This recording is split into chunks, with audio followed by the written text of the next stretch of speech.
Ay ay, öl deseydin ölmez miydim diyelim. Hadi bakalım. Hadi. Eskiden öl deselerdi ölürdük de artık bu saatten sonra ne öleceğim ya, o ölsün. Hadi.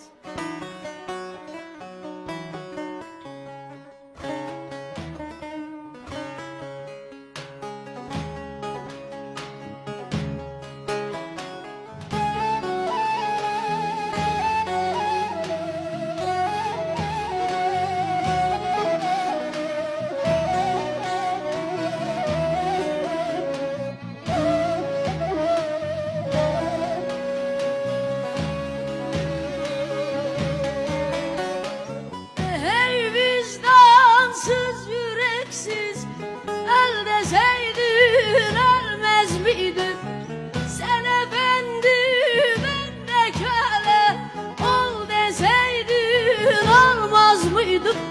Tutuşurdum ateşinle, ölürdüm senin uğrunda. Diz çöküp önümde secde kıl deseydin kılmaz mıydım?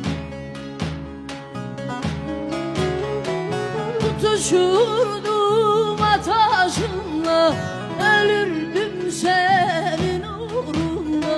Diz çöküp önümde secde kıl deseydin kılmaz mıydın? Vay vay.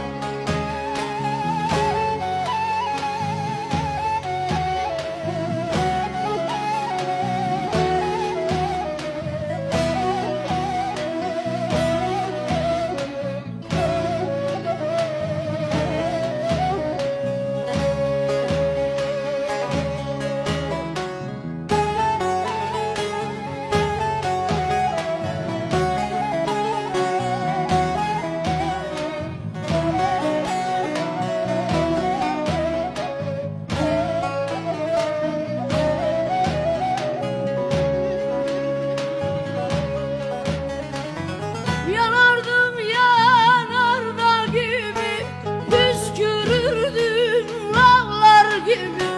Sonbaharda yaprak gibi, sal deseydin salmaz mıydım? Bilirsin sevdamdır aktım, ne tac isterim ne taktım. Yüreğimde bin yıl mahkum, kal deseydin kalmaz mıydım? Bilirsin sevdamdır aktım, ne tac isterim ne taktım. Yüreğimde bin yıl mahkum, kal deseydin